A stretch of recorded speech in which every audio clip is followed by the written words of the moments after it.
후보자님, 예. 지금 인사청문회법에 따라서 자료 제출 요청했는데 예. 거의 안 들어왔어요. 권익위, 인권위 최근 10년간 후보자 관련 민원, 진정, 탄원, 기정 제재 등 내용 일체 및 처리 결과를 달라고 했는데 이게 안 들어왔어요. 이거 굉장히 중요한 서류 아닙니까? 예. 두 번째로는 한국은행 또는 해외 계좌 개설 현황, 외환 거래 내용, 지금 이 부분이 안 들어왔거든요. 예. 그다음에 세 번째로 KBS 박문진 이사장 청탁금지법 위반 신고랑 관련해서 처리 과정에서 생산한 문서 일체를 제출해달라 이렇게 요청을 했는데요. 지금 이 자료들이 전혀 안 들어왔어요. 오늘 오전 중에 요청하셔가지고 이 자료가 들어오고 난 다음에 오후에 질의가 시작될 수 있게끔 좀 협조해 주시기 바랍니다.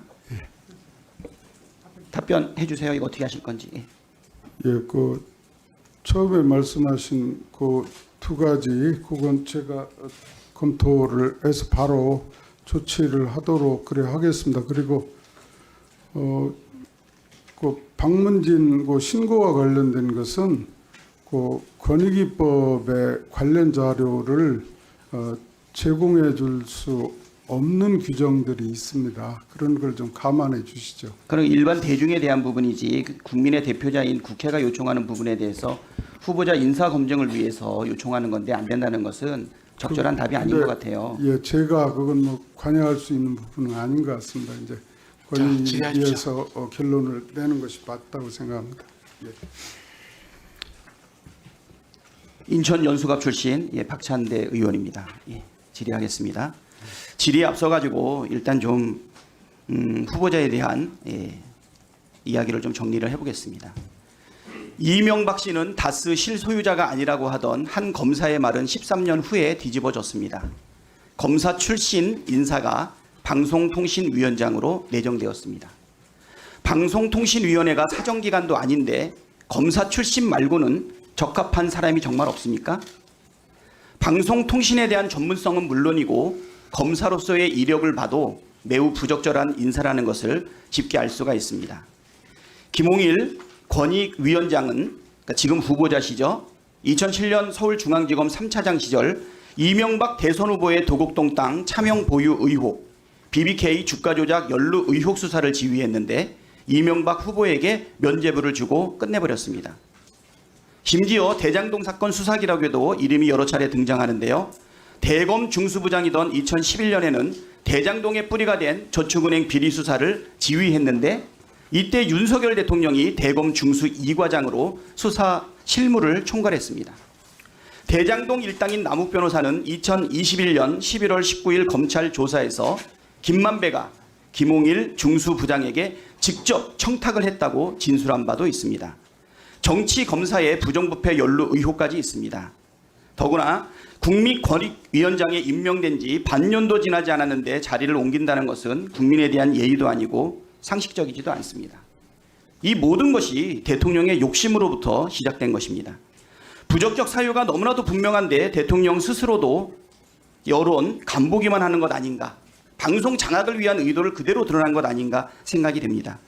지금 전 세계적인 저성장과 경기 침체의 우려가 커지고 하루하루가 고통스러운 국민은 제발 민생과 경제 좀 챙기라고 요구하고 있습니다. 아직까 독주로 점철된 이번 대통령의 인사는 이미 국민을 절망케 하고 있습니다.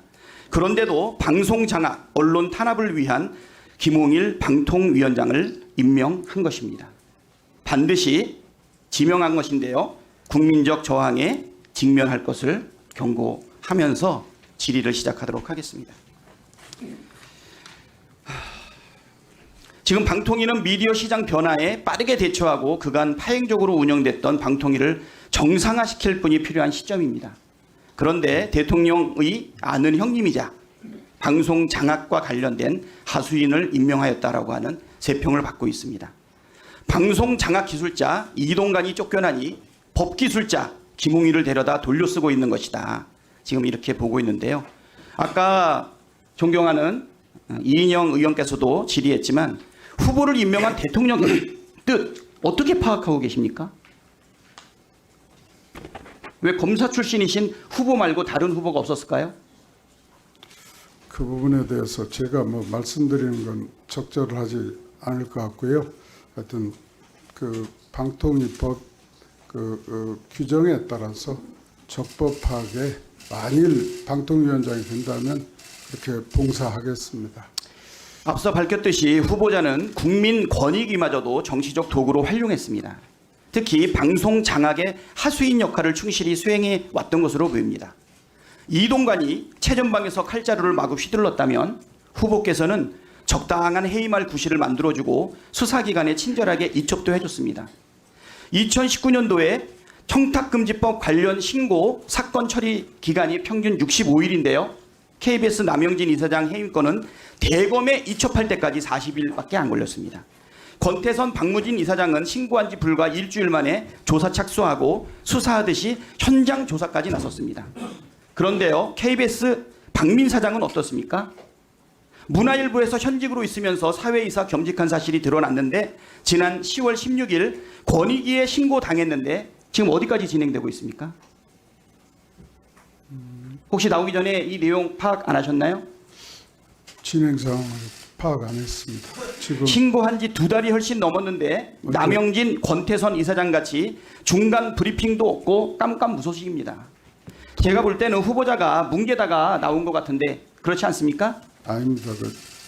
통상 사실 조사를 하고요. 신고가 들어오면 그 뒤에 분과위나 위원회에서 처리를 합니다. 근데 후보자님, 예. 남영진 이사장 건은 대검 이첩까지 다 통틀어서 40일밖에 안 걸렸어요.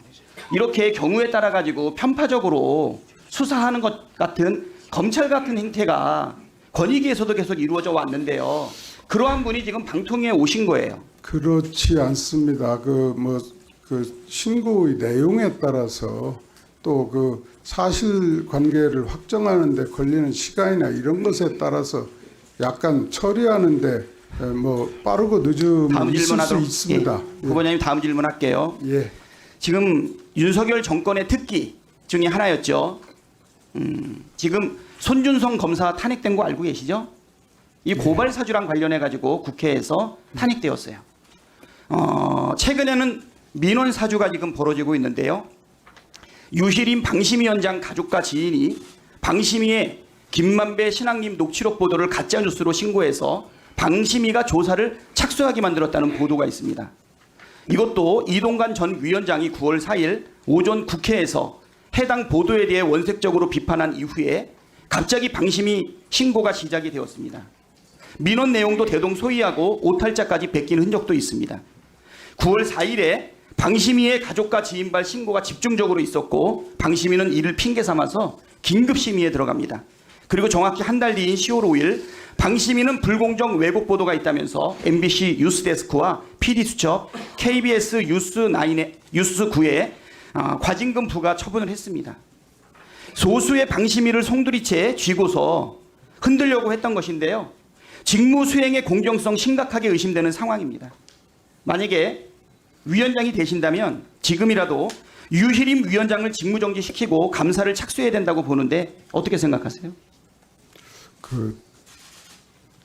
방통위가 방심위에 대해서 회계 보조금에 대해서 제대로 썼는지를 감독하는 이런 정도의 권한 외에는 실제로 감시 감독 권한은 없습니다. 그러니까